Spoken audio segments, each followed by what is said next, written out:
Hello, everyone. Welcome to another Affirmative Right podcast. My name is Andy Nowicki.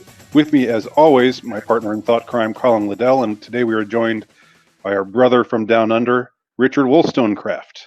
The three of us today are gathered together to discuss this amazing development, which is that Jeffrey Epstein has been re-indicted. Jeffrey Epstein, the notorious billionaire pedophile who back in sometime in the aughts, I believe it was around 2008, if I had my notes with me, I guess I could say that more. Could say that for sure.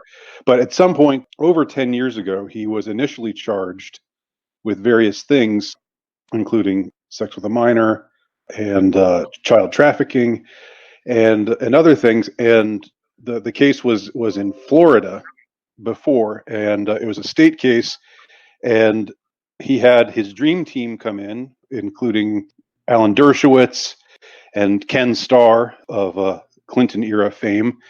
And they basically got him like the sweetheart deal of all sweetheart deals. He had to serve a few months, like maybe I think a year in a country club type prison, but he didn't even have to spend the days there. He just had to go there. I mean, his accommodations were taken care of at night. During the day, he could go about his business, fly around the country, and do whatever. And it was such an outrageous flouting of justice. And many have been on the case to their credit. Among them, Ann Coulter, yes. And a writer from Vanity Fair. There's a female writer who wrote an excellent piece at Vanity Fair about the Epstein case a while ago as well, whose name I don't know right now. I can't remember right now. He was let off essentially with less than a slap on the wrist, and we just basically thought that was going to be the end of it. This was just high level corruption, basically letting their guy off, the guy who facilitates all of their vice and depravity. Well, not all of it, but some of it.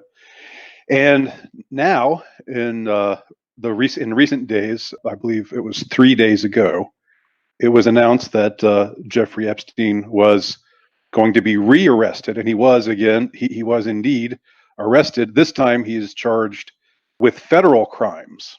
So this is quite a shocking development. It's a welcome development for those of us who care about justice being done, but it's something that I personally never thought I'd see happen. And it's something that I think the three of us together are here to discuss the ramifications of it, what it signifies, what might come of it, what might be the reasons for it. Just going to have a wide-ranging discussion about this entire case. So who wants to start? Which of y'all want to chime in about what your thoughts on it? Maybe we'll start with Richard.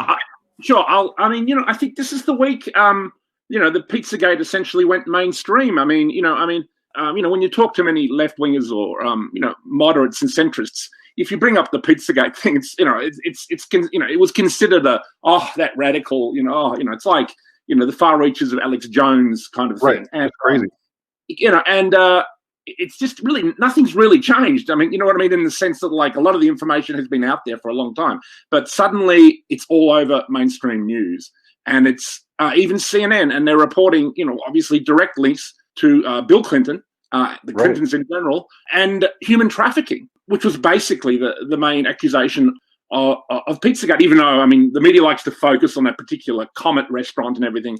Obviously, whatever happened there, that was left alone, probably because there are a lot of politicians involved and probably many on the GOP side, so Trump maybe couldn't, fully go there, if you know what I mean. But this particular one, it broke it wide open, I think. And it's amazing that someone, obviously people like Mike Cernovich and Alex Jones and Coulter and yourself, Andy, have been crusaders for this story. And it really broke wide. And I think it's really waking people up. I have a friend, I won't say who it is, but he's a liberal journalist. And I sent him, we'd had arguments about this. And he said, oh, it's another bullshit, put your tinfoil hat on and everything. But he did say, this looks pretty bad, And even Nancy Pelosi, this is her daughter, said that, some of the people we know are going to be implicated in this. Some of our faves. Some of our faves are likely to be implicated. Well, not like my faves, but maybe some of yours. Come on. Yeah, it's real. We've always said it was real. Paul Joseph Watson did a great video on the topic where he didn't look at the actual Comet Pizza stuff, but he looked at Jimmy Savile and other proven things where people in elite power all over the world have connections to this kind of seediness, and it's really rampant, and it's an obvious elephant in the living room. Obviously, there's been the whole Catholic Church scandal, and I think it's all connected. This evil, and Hollywood, of course. Hollywood as well, absolutely. There's been long accusations there. Obviously, there was that chap. He died. He committed suicide recently. What was his name again?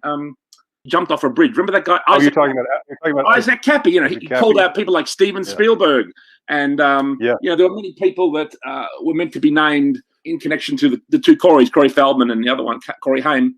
That was meant to be Spielberg and Rob Reiner and all these other, well-established liberals who still have very strong careers. So, it's incredible, really. It really broke it wide open. And obviously, if Epstein flips and if he's being protected in custody, which obviously they would be doing that, this is incredible. And this really is. And the other amazing thing is, this is what QAnon said would happen. And of course, even I thought, well, QAnon, I don't know, it's a bit far-fetched or whatever.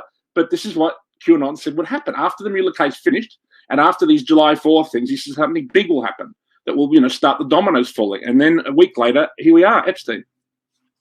Yeah, it's amazing that it's happened. I still have a kind of show me the money kind of approach. I'm very skeptical, very cynical, but about seeing the dominoes fall as much as I want to see them. Sure, and I think, I'm a real Trump believer. I think you and Colin both know that. I'm a real Trump loyalist. And, I think Trump has been going after human trafficking and child trafficking a lot since he became president. And I think that's one of the really good things you can say about him. I even think liberals, if they were to examine the topic properly, would agree that this is a kind of more noble side of Donald Trump.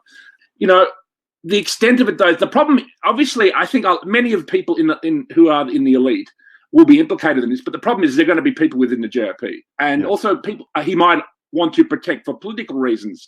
Maybe members of the royal family, like Prince Andrew, for example. I imagine Donald Trump would like to spare Prince Andrew any embarrassment. So he will be limited, and we must understand that there's a political dimension in that. Obviously, if he gets the royal family offside, he would have reasons to want to keep the Queen happy, etc. So Trump is a real pragmatist, and he goes as far as he can at one particular moment, and then he will retreat a bit, and you'll think, oh no, he's cutting out, but then he'll come back stronger. So I think that's his attitude. He's got this kind of chess thing going on that I think I think it's quite obvious now he's playing some kind of chess game with all this, and that he's strategic, that playing 4D chess.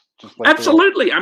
Someone like David Cole mocked that idea. I really got turned off by David Cole. He wrote these two very much strong anti-Trump pieces. And I was like, and many people in the new right and the old right kind of turned on Trump. Richard Spencer notoriously did and went after the Yang gang. What the fuck was that about? The Yang guy is a complete mess. He's not even going to be the Democrat nominee in like 100 years. So it's ridiculous.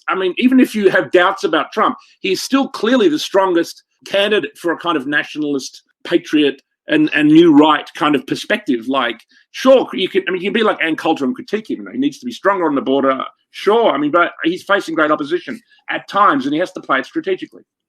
Well, first of all, let me say it was Vicky Ward. Vicky Ward is the name of the woman who wrote a story for Vanity Fair. And I know Vanity Fair is pretty mainstream, but this is actually a really good piece, very incisive piece on Jeffrey Epstein. And this was way back in 2003. It's worth reading if you haven't looked at it yet. But Colin, what are your thoughts on this subject and what it portends? The fact that Jeffrey Epstein has been re-indicted, this time in federal court. Well, I think the main thing to bear in mind is that we really don't know what's going on. This is like our version of Kremlin watching. Like in the Soviet Union. Everything was controlled and nobody really knew what was going on except the people on the inside. And so they used to carefully watch the May Day parade or the October, anniversary of the revolution events in Red Square. And just by observing small mannerisms or where people were positioned, they used to infer a lot of things about what's going on inside the system. And so we're kind of in that sort of position with regard to something like what's going on with Jeffrey Epstein. We don't really know what's going on, but there are a lot of things that just don't make sense. And so we're forced to kind of infer things and look for clues and hints about what's going on. And, there's different agendas that arise out of this, like in much of the dissident right or the alt-right, they're basically mainly interested in seeing this as a Jewish thing. And so they're really sort of zeroing in on the fact that Epstein's a Jew and there's other Jews. Epstein, triple parentheses, Epstein. Which is fine, if you can back it up and so on. But obviously they've predetermined what the story is. And the fact is it's much more complex than that. We don't really know. I agree with you, Colin. I think it's important to know. I mean, obviously, to me, I see what's been going on in Rotherham with Tommy Robinson, the Muslim gangs. I see this is all connected, that there is a kind of network of this. And I do believe it's a multicultural network. And obviously, it would involve a lot of foreign people, because one of the places they seem to get children from is from these third world countries. And they often use this idea of immigration to essentially make people disappear into this evil web. But Rotherham's the kind of opposite of that. It's the third world used in the first world for paedophilic victims. I think we're living in quite chaotic times, and there's lots of different things going on. And of course, it's possible to connect up things, and it's possible to connect one person to another person, and so everything's ultimately connected. But I think a lot of people are over connecting things. And I agree with that. I think we've got to look for a much more parsimonious explanation for what's going on, because once you start to get too creative with all these connections, then you do turn into a kind of Alex Jones figure. But you've got to, in a case like this, the main thing is to critique it, but also to maintain credibility, not to go overboard, not to just start believing every kind of weird theory that's out there. Because I agree with that. There's a strong temptation to do that.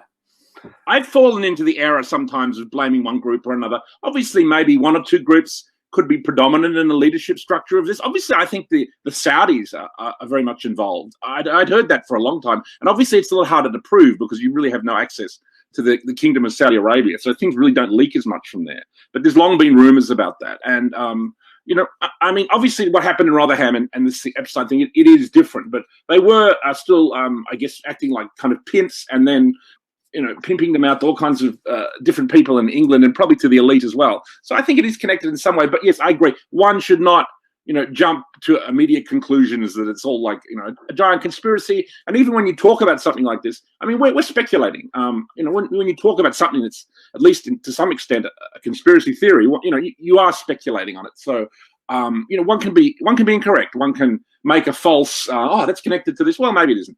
So I think, as long as what we say about it has to be driven by facts. And there are quite a lot of interesting facts to work with. One fact is that the Attorney General, Barr, he has recused himself from this case. And he's done that because his father had a connection with the school that hired Jeffrey Epstein when he was just starting out, and which kind of helped him to build his career. And so that's a very interesting fact, and it kind of suggests something was going on there. And that also points to how Jeffrey Epstein was able to build up his power. I mean, the most consistent and compelling story or narrative is that, Jeffrey Epstein is a kind of blackmailer, and that probably he has connections with certain secret service agencies, because blackmail is not just a way of making money, it's also a way of controlling the destinies of countries and political systems. I agree. One of the real red flags that I noticed was the Maxwell connection. Now, a lot of people have probably, are too young or too uninterested in British politics to actually know what I'm talking about. But before you go on about that, let's make it clear. Ghislaine Maxwell. Is that how you say her first name? Ghislaine? Ghislaine or Ghislaine or yeah. I prefer Ghislaine. She just to make it clear, she was, I guess, Jeffrey Epstein's partner or lover or something, and she accompanied him to his island, and she procured his girls. He was like his madam essentially. And there's also someone called I think her name is Rachel Chandler, and somehow she's connected to this. She's got some kind of like teenage modeling agency or something, or really seedy looking. The importance of blackmail, I think, is a real important thing and I think it explains why we see such a predominance of this within elite circles. Because I mean, obviously there are hardcore pedophiles like Jimmy Savile and allegedly someone like John Podesta or whatever involved in this. But something like this island would be used as, hey, come down, it's like a party. And there are probably hookers who are in their 20s there. And, and they feed someone, maybe someone like Prince Andrew, they might feed someone who he thinks, she's 20 or whatever. And then she was 15, you see. And then, they've got an asset within the British royal family. Or, sure. They've got Robert De Niro, who has to go on television every night, regardless of what he actually thinks of Trump. And rage on about how much he hates him. And then you've got a number of other very vocal anti-Trumpers. And, it's like they become assets like that. And you see, this is how the cabal operates. And it does operate kind of like Spectre from James Bond, like it's like an international organization of espionage and terrorism and mischief, but the thing that bothers me about Prince Andrew is, what possible benefit would they get in compromising Prince Andrew? He's basically a political nobody. I mean, I think he was a trade envoy or something for a few years. You could embarrass the Queen, but the Queen is also a figurehead. She's not really at the cutting edge of politics. I guess what they're doing is they're attracting celebrities as sort of background dressing, so that when they get these political players like people like Bill Clinton or Tony Blair, I don't know if he's ever been there. So you get a few celebrities, you get some minor royalty figures, and then it looks legit. Like this guy is just a very successful social maven who can set things up and who knows a few interesting women that he can fix me up with, and it's part of the funnel of lulling these people in and disarming them so that you can sort of suck them in deeper and deeper, and until you get to the point where they're shacked up in a cabin with a 15-year-old banging away, getting filmed, and that this will be very, very useful in influencing policy later on. But Colin, I wanted to I interrupted you when you were about to talk about Maxwell. I just wanted to make clear what the connection was. But go on with what you were going to say about Ghislaine Maxwell's father, who was this prominent figure in the espionage world. Yeah, well, Robert Maxwell was basically he's a legendary figure now because he was mixed up in so many different things. He was a Czechoslovakian Jew who managed to escape to the United Kingdom and serve in the British Army. He also was involved in the Allied occupation of Germany. He married a French Protestant woman and had several kids, including Ghislaine. And he was a politician and a media mogul, which is an interesting combination. And ultimately, he was a very unsuccessful media mogul because he built up this vast empire, which was based on all sorts of unstable leveraging. And he was kind of forced to raid the pension funds of a large company that he had gained control of, which led to all sorts of problems. And he owned a yacht. And I think it was in I'll check this later, but I think it was like 1989 or 1990, probably 1991, I think. He apparently fell off the back of his yacht into the Mediterranean Ocean and drowned. And lots of people were speculating about what happened in his case. And it's well known, right? Yes, well, he was also rumored, or actually, more than rumored, to have extensive connections with Mossad. And he had a lot of connections also in Eastern Europe. I think his company, Pergamon Press, did a lot of publishing work for the various communist states of Eastern Europe. And so he was seen as a kind of conduit of knowledge about the Soviet bloc. Most of the people who looked closely into this have concluded that he had quite a lot of connections going both ways. He was connected to the Communist bloc, he was connected to Mossad, he was connected to the British Labour Party, he was a British Labour MP, he had a publishing empire, he was for the last, I think, 5 or 6 years of his life, he was running the Daily Mirror newspaper, one of the main, probably the number 2 tabloid paper at the time, and also the paper that generally supported the Labour Party in the British political ecosystem. So basically, he was somebody who did a bit of everything and had a finger in every pie, and who finally got into trouble. And because of his financial ineptness, I can use that word, because it's rather trendy, thanks to the British ambassador. Due to his financial ineptness, he's going to face all sorts of legal challenges, and so people were a bit worried about what he might reveal. And there's one theory that he was kind of like hanging on, waiting for somebody to help him, some state actor. And so there was an element of blackmail in what he was trying to do. He was trying to suggest that, look, I'm in financial trouble. If you don't bail me out, I'm going to have to spill the beans. Come on, help me. And instead of helping him, it looks like maybe they decided to silence him. So. And this is the interesting thing. This is the interesting thing about all this. And I think it's interesting the way Trump is playing it. Because, again, I believe it's strategic. Because, if you were to do everything at once, it would almost become, if you were to release, say, 100 names or 100 indictments of elite people, it would be, Trump is playing it in a way where someone goes down. I mean, something like Kevin Spacey, for example. And then Kevin Spacey did that weird video where he sort of almost reveals a kind of threat that, like, he says something like, I'm not going to go down for things I didn't do. Like, he was playing his sort of implying in that video that I will name names. I think that was the character in on the show. He was like doing that accent. Absolutely, yeah. That was a power play. Like, I'm not going under the bus here, is what he was saying. And recently, one of his accusers dropped his accusation. Now, clearly, there are a number of ways that person could have been compromised. He could have been paid off. He could have been threatened. He could have been blackmailed himself in some way. So, and the weird thing about this is the cabal, when it has to silence something, and you can see it happening with Epstein. One of the things mainstream media did instantly, because there are many different people that had traveled on Epstein's plane, and Donald Trump made one trip on his plane, okay. So, instantly Donald Trump's name, even though Donald Trump is, I think, basically behind this arrest, his name was plonked in there with Bill Clinton and that, and that was almost a message from the globalists in a way, that keep going after Epstein, and we're going to do our, we're going to keep labeling you with it. You know what I mean? So like that was like them saying back off. You know what I mean?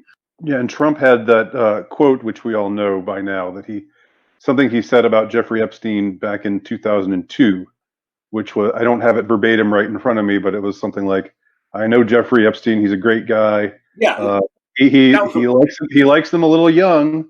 But exactly. That was a warning. And look, this is what I think is interesting about Trump. Now, when people say Trump is is someone who is involved in sexual mischief, I mean, if it was like grabbing the ass of someone who, like a model at some, I don't know, he used to run a modeling competition on Miss Universe. Is that right?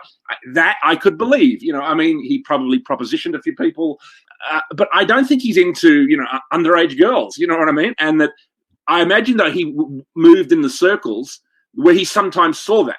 And I imagine that's one of the things that kind of pissed him off, and it made him think, if I were to become president, that's something I might just, fucking shut down, or at least try to shut down. Well, that's the quote. What's interesting about the quote, which everybody has heard many times, it can be seen different ways. It's sort of like, it could be seen as him saying, Jeffrey Epstein's a great guy, and we're both into the women a lot, and we both like him young, or it could be, a veiled warning, like I'm well aware of what Jeffrey Epstein is. I think it's that. I think it is that, and I think Trump, Trump is probably aware. I think Trump has planned his life to some extent and was aware that he was going to run for president. I don't think he would compromise himself. I don't know whether he ever went to the island. Maybe he did go to the island once, and if he did go, he probably would have realized exactly what it was, that it was like a honeypot. And there probably were some 20-year-old prostitutes were there, and he might have done something with one of them. But I imagine he saw, or at least had hints of other things going on, and then thought, okay. And Donald Trump, to me, has always had a kind of gangster element to him. He's kind of got a New York he's from Queens and everything. And I've known a few, gangsters who run in clubs and stuff. One of the things they always hate, they really hate pedophiles. A lot of, people in organized crime, and criminals. And, they draw the line there, but like, I just think that is where Donald Trump is coming from, that like he would accept what he would consider a normal level of corruption, and sleeping around with hookers. I imagine it's quite acceptable to him. But, he would probably draw the line. I mean, obviously something like this, as we said, it could also involve someone who's 15 who looks 20 and that they were using that as blackmail. So, some of the people who might have gone along with this thing have walked into it thinking it's just some guy's island and there's just 20-odd hookers there and suddenly they're owned, and they're now getting instructions about, going on TV every night and I hate Trump. I mean, someone like Robert De Niro, even to someone like Stephen Colbert, every fucking night he hates on Trump. I mean, I used to watch the Stephen Colbert show, the report that he did, and it was kind of funny. And because he was like playing this right-wing guy, clearly it was a parody of right-wing politics, but it had levels because, even though it was parodying someone, like something on Fox, you also could revel in the right-wingness of it. So I thought it was almost two-dimensional, at least two dimensions. But now we're seeing different personality types. I mean, most billionaires they're actually quite puritanical characters. They work very, very hard. They have to be very focused, very disciplined. Yes. And then you have people like politicians and show business people, and they have a kind of emotional or psychological deficit. They need to be loved or they need to be admired, and so those kind of people are quite easy to get to, I imagine. I agree. And somebody like Trump, he's much. I think Trump's a much tougher, harder character, and some people might have tried to inveigle him in something, but it would have been quite hard for them to. Even that, remember that famous speech he did that was recorded privately, where he said, grab the pussy or whatever. That was recorded by, I think, Billy Bush, who was like a member of the Bush family. Now, I imagine that was set up like, he went out and he probably got him drunk at lunch and they went to some sauna. And then, Billy Bush is talking all this sexual stuff, and being inappropriate and then recording him. Yeah. And then, Donald Trump in response has gone, oh, yeah, whatever, and said something vaguely. And then they've thought, great, well, now we own him on that. Trump doesn't even drink. I mean, so getting Trump drunk or, pulling a fast one on Trump is quite hard to do. Obviously, he likes the ladies, but then who doesn't? You know what I mean? So absolutely. And you can get Trump is an egoist, and you can get Trump drunk on his own ego. If you take him to lunch and you are from the Bush family, and you would praise him endlessly, and maybe we can, you can flatter him to the point where you could get behind his defenses, I imagine. But ultimately, he's a canny Scot, based on his mother's DNA. So let's get back to the character of Epstein himself, because sure. Well, he's a mega creep. He's a major figure in all this. It's quite clear, you know what I mean? And he's a big domino, and that's why they're all so worried. I mean, the Clintons had to actually come out and deny it. And Bill Clinton came out and said, "I did not have sex with that minor, with Jeffrey Epstein." Well, he had no idea. He had no idea. Yeah, give me a break. I mean, everyone's known about it for years. I mean, these accusations came out 10 years ago. Why didn't he make it then? It's simply because he was Ellen 26 times, and Hillary had been there only 26 times. And sometimes he left behind his Secret Service detail. I think about 10 times he left that behind.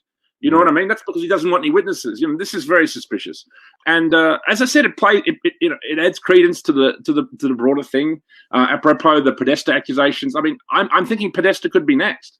Andrew Breitbart famously called out Podesta before the whole WikiLeaks thing, the Pizzagate WikiLeaks email thing. Because remember when the WikiLeaks Podesta emails were dropped, people were looking for political things or maybe, like financing things that were inappropriate. No one was looking for this pizza stuff. They just kind of found and noticed it. And the fact that, 5 years before that, Andrew Breitbart had called out Podesta and then died a week later. You know what I mean? Like a week later, he died. Yeah, but isn't Pizzagate a little bit different? Because with Epstein, we're talking about blurring the lines. So instead of having 18-year-old prostitutes, you have 16 or maybe 15-year-old prostitutes. No, with Pizzagate, it's much more, if it's true and if it can be proved, and that's a whole different can of worms. It's much more about going after actual children. You know what I mean? That's true. But look, I really like Andy's concept of meta Pizzagate, because I think when I talk about it in that way. I don't see it as just relating to, I see it as a broader thing. And And also you see the way that the CIA has been using this technique long before Jeffrey Epstein of blackmailing people and using blackmail. And obviously in the old days, if someone was a homosexual, that would be enough to compromise them and technically ruin their career in the 60s. So they would just find out someone who was a homosexual and they could own them, for example. This is it's a way that intelligence services have worked for a long time. And I think there's a connection between, I guess, criminal networks and criminals themselves and intelligence agencies and the mixture of celebrities and politicians. Yeah, but the funny thing is they're trying to actually normalize pedophilia now, aren't they? Well, you see that in media. You see a lot of this kind of narrative. I've always been not completely opposed to the idea of tolerance apropos. I have a lot of friends who are gay, and I've never really had that big a problem with the gay friends I have apropos their sexuality, as long as they're sleeping with people who are over 18. It's their own business as far as I'm concerned.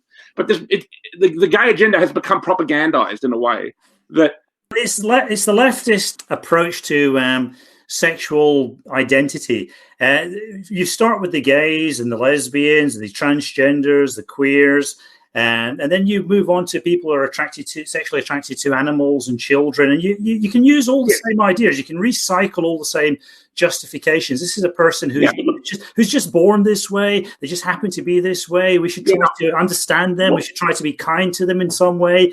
Maybe we should try to allow them to fulfill their sexual nature. This is the way that the left pushes things. Eventually, it'll be impossible to blackmail anybody on their sexual proclivity. So we're going to have these sinister forces that we're alluding to. They'll have to find some other form of leverage to control people. That's going to be pretty hard. I think that's one of the interesting things about what's going on at the moment. Is essentially the globalists really are under a kind of attack.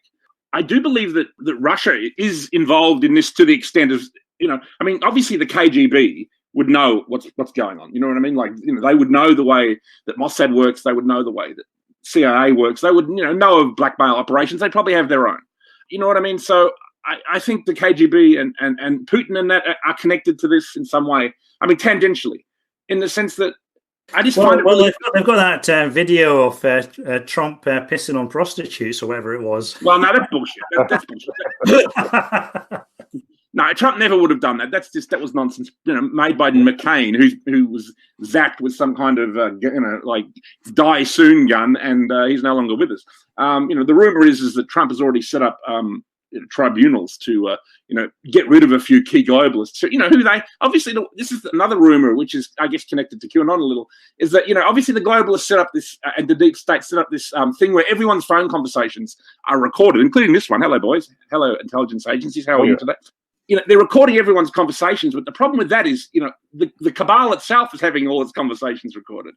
So if there was actually a nationalist and patriot cabal of, actual generals and Pentagon people and FBI people, because not everybody is involved in the cabal. I mean, I would say at least 60 to 80% of most of these organizations are legitimate, you know what I mean? And quite patriot and quite nationalist. And it would only be 10 or 20% of them would be cabal members, I would say.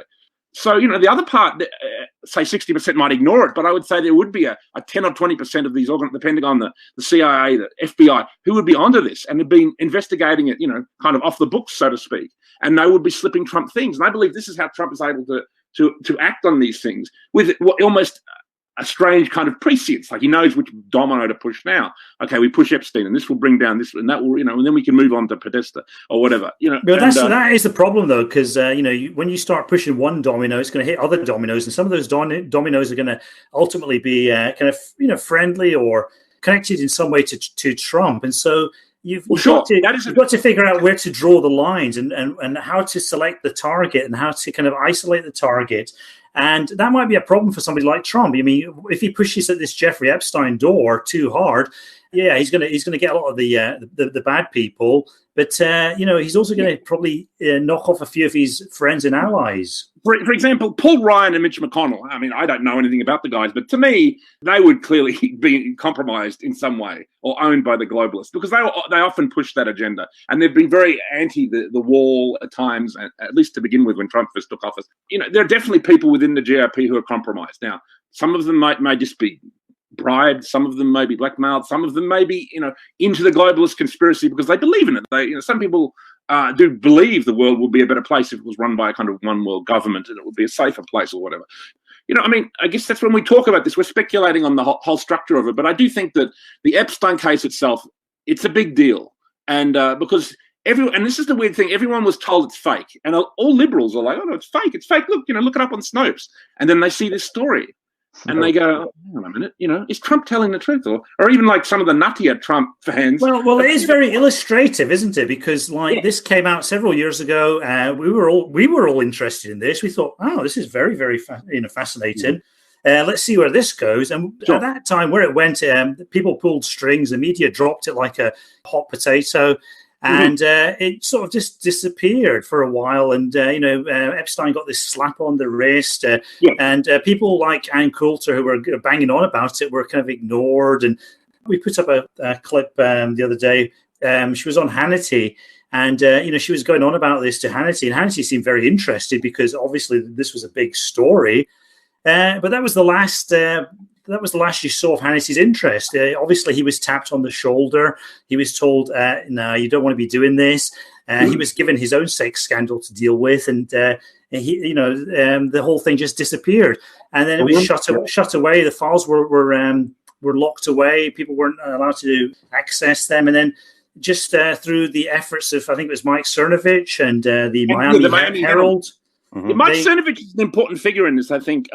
He's someone who, I've not always liked everything, his work. And I wouldn't say I always completely trust him or whatever, but he's someone who's certainly banged on about this issue a lot. And, he went on about the James Gunn case a lot. And he was often trying to link certain Hollywood people to all this. And, he definitely filed a case to get those documents released, which I think brought on the Miami Herald story, which essentially brought on this arrest. So I think he's a case of weaponized autism to a certain extent, I think. You kind of were doing a deep dive about Epstein and his life yesterday, and I remember I recommended a video by Amazing Polly, which goes into a lot of details and like little permutations of who Jeffrey Epstein was, where he came from, how he amassed this kind of money and power when he basically came from nowhere special and was a college dropout and didn't really seem to have much going for him. And yet we see that he became, after dropping out of college at like a very young age, like age of 20, 21, something like that, he gets hired by Barr, by the father of the current attorney general, and gets at this prestigious New York school, the Dalton School, where all the fancy kids go, as a math and it's like a math and calculus and science teacher or something that he's wildly seemingly unqualified for. There's a lot of dodgy tangential stuff in this. And also I think another important thing to mention is the Nexium case. When that first broke in media, they really played on the Alison Mack point was a celebrity, and it was like a group of women who were kind of into S&M, and then I when I first read an article on Nexium, I goes, okay, there's this group of women and there's this weird guy, but and they do some S&M things, but is that really illegal or whatever? You know what I mean? But not, sure, there were some things like this, but then when I looked into it more, now it was actually involved with child trafficking, and they were looking at 20 years jail each and things like this, and that was never focused on. And that obviously now that the leader of that cult's been arrested, been sentenced. I think this is connected again, and I think the cabal has these kind of different. They're almost like terrorist cells that are used for blackmail and trafficking and all this stuff. So I think and that they are separate but connected, if you know what I mean. Well, I think the Dalton school thing is worth looking at because that's the very reason why the Attorney General Barr has recused himself from this case, because his father was actually involved in that school, and hired Jeffrey Epstein. Yeah, and Jim Acosta too. Jim Acosta. This is the place where Epstein seemed to serve out his apprenticeship in blackmailing people. There was some sort of funny kind of pedophilic business going on there, and he seems to have taken advantage of that and benefited from that. And then from there, he's gone on to, bigger and better things, as it were. And then this way of making a living has then been kind of weaponized by certain intelligence agencies. This would be a kind of reasonable inference from most of the information we have available. And this is what this pedo island is all about. Very, very sophisticated blackmail operations like Pedo Island don't just spring into existence. There has to be a kind of preparation, a kind of trajectory that leads up to them. And absolutely. I think most of the information that's coming out about Epstein seems to be pointing in this direction. We see this connection to the Dalton School, of course, a school which was originally a girls' school. You have this connection with Ghislaine Maxwell and her father, who is very much tied into various sinister groups like the communists in Eastern Europe and Mossad and so on. And so you can see how all these things kind of flow together to create what is the most logical explanation for what Epstein was doing. No, I agree with you. And I think, that's the way it needs to be looked at. And really, mainstream media is still not looking at it that way. I mean, you're right. The point is blackmail. And I think the reason you see so much of this within elite circles is not that within elite circles, everyone is a pedophile necessarily or whatever, but it's just that there's the element of the blackmail ability of people. And then I think some people have just been tricked, or, they thought it was a 20-year-old and it was a 15-year-old, maybe even Bill Clinton himself. He's owned in that way because of that. And then he thought, well, I guess, I don't know, I'm in it now. You know what I mean? I think that's a very interesting thing to note. And that's the kind of intelligence angle to it all, that it serves as a kind of political weapon that something like the deep state and the globalist cabal can use. Yeah, that's what we should be angry about. Not that Bill Clinton might have shagged a 50-year-old girl. I mean, that's all right. It's not optimal, but who fucking cares at the end of the day? Well, Prince Andrew. The problem is they're using this to distort the political system to their own ends, and they're using this to basically disenfranchise people and take away their democratic power. This is the amazing thing. I mean, we spent 2 years on the Mueller case. And I mean, I got the Mueller report the other day. And I mean, I'm not going to read it, but I guess I skimmed through it. I glanced at it. I mean, it seems a ridiculous document. That they spend 2 years and essentially, well, they don't achieve what they wanted to achieve. They haven't impeached Trump and they're not going to on that. And essentially found nothing, you know what I mean, outside of Stormy Daniels, which has got no connection to Russia. And I don't know, a few kind of Trump's handlers got a year or two, or Cohen and the other one, Manafort. But something like this, I mean, if that were to be investigated, this whole network, whether you call it Pizzagate or I don't know what you call it, but the Epstein, the Nexium, and the various connections, if that were to be investigated, oh my God, I mean, you would have so much, but there's a clear reason it isn't. You know what I mean? I mean, there's so much more substance here. There's actual evidence of this, that, and the other. And the media, they're really kind of like soft peddling this as much as possible. They're trying to really back away from it. And then with the Russia collusion, there was fuck all to go on, but the media were on that like 24/7 for over a year. And it just really shows you this kind of difference in emphasis is so fucking revealing, I think.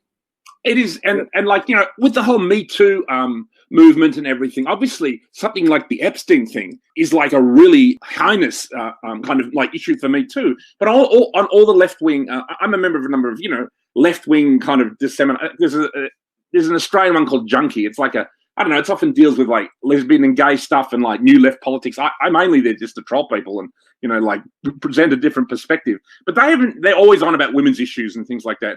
And they published another story this week on Aziz Ansari, the actor from Parks and Recreation, who had this date with this woman. And I don't know, the woman's claim, it was about an issue of consent, but the woman never said no, and she could have left it. And he didn't use force. I mean, it certainly wasn't rape what went on.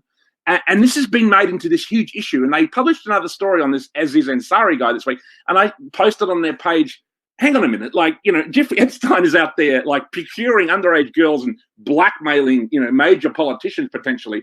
And here you are, and this is the big news story this week on your page. It kind of shows you that people are only interested in good and evil if it serves their agenda. To a certain extent, we are like that. I mean, the fact is that we're quite interested in this story because it sort of serves our agenda of kind of exposing the way certain elites manage things and distort power and control over us. And I think that the problem Trump will have with exposing this is that clearly there would be this kind of operation to some extent within his side, within the GOP, and that he will have to sort of, skate around that, and that also people within who are essentially his allies may be implicated. Someone like Barr, or I mean, this guy Jim Acosta. He was the guy who set up the kind of sweetheart deal with Jeffrey Epstein. Now, I think he worked in the Trump administration. Is that right? And now he's working he worked in the Bush administration, and now he's working in the Trump administration. I don't think Barr will be implicated. I think Barr's father was quite from what I've read or seen, he seems to be quite a kind of old-fashioned moralistic kind of person who was shunted aside by the new regime at Dalton School. And is that, I don't know what quite to make of that. That the elder Barr was the one who actually hired Jeffrey Epstein at the Dalton School. Maybe pressure was put on him to do it by someone. I think this has been going on for a long time. I mean, what's this kind of operation? I mean, obviously, when you look into the whole Jimmy Savile network and everything, there's accusations about Ted Heath, and obviously, many celebrities from the 60s and 70s, people like Rolf Harris and stuff. I think this kind of thing has been going on for a long time. And the Ted Heath allegations. Let me say one thing. If you look at the film Salo by Pasolini, which is an interesting film because it's believed he was killed before that film came out. In a way, that's kind of exposing this kind of thing, where there's these elite psychopaths who kind of, occasionally, once every year or two, sequester themselves and just, go absolutely insane with, and do whatever the hell they like. And Pasolini, when he made that film, he made films that were very often about fantasy. He's, films that were set. What film are you referring to right now? Salo by Paolo Pasolini. But, and when he made Salo, he said the previous films he'd made or about how he wanted the world to be, or a kind of fantasy of the world. He said, when I made Salo, I wanted to make a film about the way the world really is. And, he wanted to show like the dark heart of power in a way. Wasn't that a kind of critique of the kind of the tail end of Mussolini's power in the... Look, I think he ties it to fascism, but obviously I think it was a broader way that the heights of decadence and kind of political power and corruption. How power corrupts. Yeah, exactly. And also it goes right back to de Sade's time. I mean, this was happening in his time. I mean, when he wrote that, this was, this is something that's been going on for a long time. You know what I mean? That this is, I think something about having a lot of power and money really jades people and moves them in a very dark direction. And some of them fully embrace it, obviously. Yes and no. I mean, I think a lot of billionaires, like I was saying earlier, they are kind of driven by it's a sort of work ethic, and this is one of the reasons why Jeffrey Epstein stands out so much, because this is a guy who apparently hasn't really worked a day in his life. He's like a 24-hour playboy. And most billionaires are not like that. To actually be a billionaire, you have to put in a lot of work and effort. You have to be. No, there are a lot of good billionaires. You have to deal with a lot of information. You need to know a lot of people. You have to be always meeting people, going places. I mean, it's not like Jimmy Buffett these people seem fine. I mean, even someone like Mark Zuckerberg. I don't think Mark Zuckerberg was flying to. Someone like that is into what they're doing. Now they're certainly involved in pushing their own politics and censoring things, and things like that they're involved in, but. I think they're a lot smarter than going to some fucking island and, with some dodgy fucking, most people before they do that would have heard rumors most likely. The idea that the elites are all just constantly involved in this, is obviously nonsense. I think that it's an unusual thing. And obviously, yeah, but it's a very compelling idea for people who are maybe not so aware of how their lifestyles are. People want to think the worst possible things about the super rich. That's for sure. It's not always true. And obviously, many of the rich and even billionaires are quite opposed to it. And I do think Trump is. I do think Trump, as I said, is open to what you would call an acceptable level of corruption and probably sexual promiscuity. But I think that he probably draws the line at a certain thing, and then has thought, well, if I ever had the power to do something about it, I would. And obviously, when you're the president, you do have the power to do something about it. So he is. Anyway, we've kind of really covered a lot of ground here. How do you see this sort of playing out? How do you see the end game of this Jeffrey Epstein? That's what I was about to throw that question out there. What's going to happen now? Because it could be huge. It could be huge. We have to wait and see. Obviously, the cabal will, again, have to try and cover it up. And that itself could be more powerful than the Epstein case itself. Because how do they do that? See, this is what I'm wondering. If this was something like lower profile with fewer eyes on it, Sure. Then they could maybe see to it that Epstein has a little accident and he committed suicide. Oh, gee whiz. Yeah. And this is probably why they've been clamping down on social media for the last couple of years. It's not because the alt-right are going to take over the world with their like anti-Jewish narrative, blah blah blah. No. It's not because of that. I mean, look at Alex Jones. I mean, there was no way that guy was in any way remotely connected to the alt-right, but they wanted him. They wanted to kind of like kick him off the internet as much as possible. This is a guy who just produces, kind of goofy content about lizard people and conspiracy theories. And this is the guy they wanted to get off the internet. So this clamping down on social media, this clamping down on YouTube, Facebook, whatever. I think what they're trying to do, they're trying to limit the virality of social media because they knew something like this might have been coming. And I think they're making a huge error here too, because whenever they, do things like ban Alex Jones and start banning major figures, stop them entering countries and all this thing, and even, what's happening with Tommy Robinson, and it has the reverse effect. It has for example, Alex Jones is still all over Facebook. There's a site called Brighty on, and you can still share his work. And it was announced on Facebook that if you shared one of his posts, your account will be deleted. I must have shared 100 of them. You know what I mean? So, he's still all over Facebook. You can still watch his videos all over the place. And also the fact that he now has this kind of, he's being banned. I mean, whenever something's like that, and it's essentially a news and information, if you don't like the politics, well, don't watch it.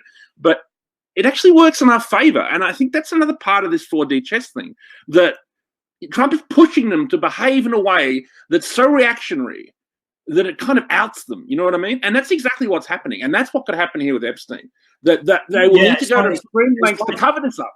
It's like the Streisand effect writ large, really, isn't it? Exactly. And it's very clever. It's very deft, actually. And I think this is the real game. That the cabal has to expose itself more and more.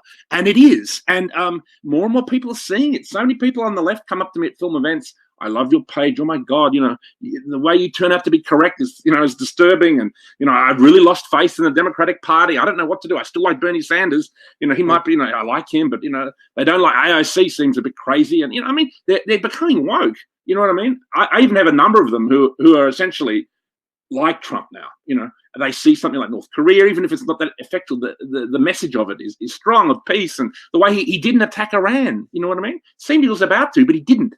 And with that whole appointment of Bolton and everything, it seemed like, well, he's a war hawk, right? Well, here we go, off to war. But, he hasn't attacked Venezuela. He hasn't attacked Iran, and that was almost like a ploy to almost trick the neocons. Oh, look, I put John Bolton in charge. So, give me whatever else they want. They probably did. And now he just doesn't listen to John Bolton, just ignores him. Trump is extremely good at this game of playing people off each other, of, bringing enemies close, tricking them and then ignoring them and then firing them and then re-employing them. It's, and that, sure, he's not as radical as many on the new right might like, but he's moving in that general direction. And also this whole, you see nationalist populism rising in Europe and having great electoral successes in the recent EU election. This is all connected to Donald Trump. You go into the political section of any bookshop and there's at least 20 or 30 books written usually by globalists kind of hanging shit on Trump, but there's a few that try and understand him or try and understand Brexit, try and understand, why Trump was elected from at least a kind of impartial kind of,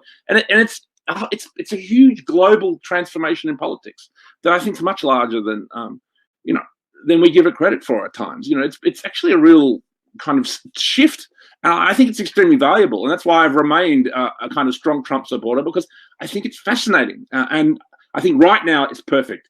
And something a bit harder could come down the line. But first, this is the first stage. This Epstein guy is a major player. He is a big domino, mate, and that's he can bring down another major player, at least another one. And away we go. Well, let's remember what happened to Robert Maxwell. I think that sets a precedent of what to do in cases like this. I mean, obviously, Epstein's proven to be a bit of an embarrassment to certain groups and interests. And so I think what happens to Epstein will be very, very illustrative of what's really going on. Will he be bumped off, or will he be forced to spill the beans and name names? And I also, think ideally, you'll hope he'll name some names, but Trump will probably want to cauterize it a little bit. That there will probably be some people within the GOP that might be implicated in this, and so he will say to Epstein, "Look, drop a few, things, and then we'll go, we'll give you 10 years. There'll be some, Trump deal, baby. He's a win-win kind of guy.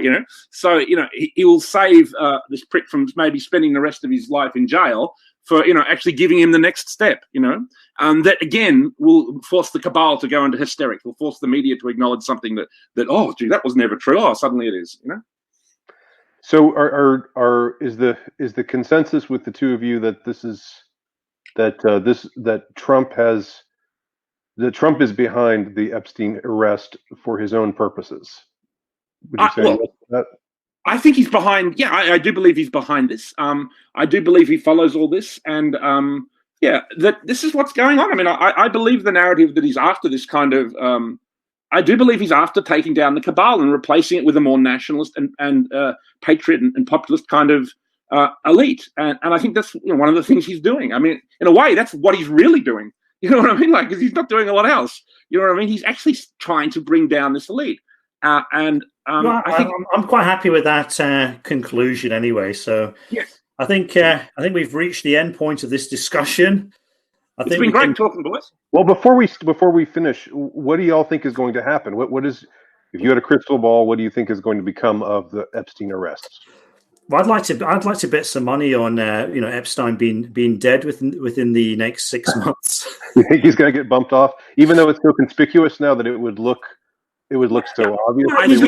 You just wait a few weeks until it dies down a bit, and then you make sure it dies in a way that won't attract too much attention. There'll be a few stories, but people will think, "Oh, that's interesting. Oh, never mind." Okay.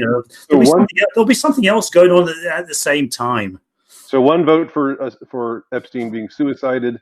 Richard, what do you think? Is that going to happen, or I think Epstein will be put in a situation where he's, looking at possibly, like the rest of your life in jail or worse. Because they'll probably find out all kinds of bad things about him.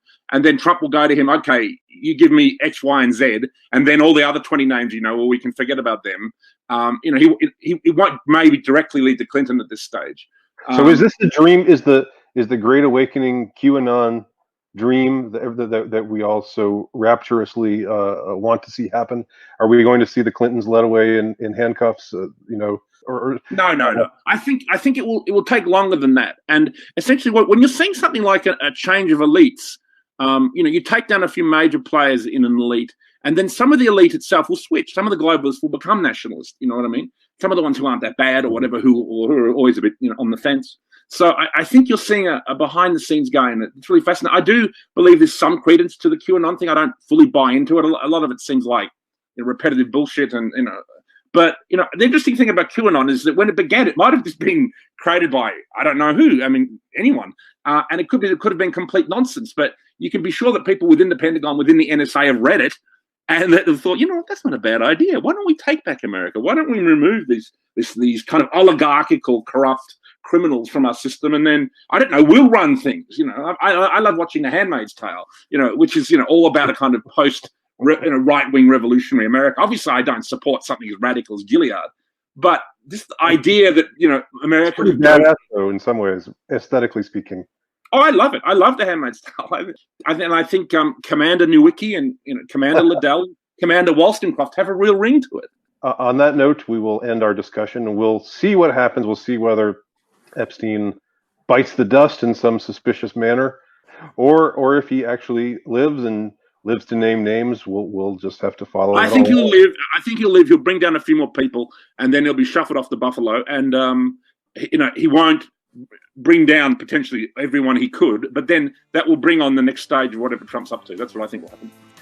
Well, been an interesting discussion, and for Richard Wolstencroft and Colin Liddell, my name's Andy Nowicki, signing off for the Affirmative Right podcast. We'll talk to you all soon.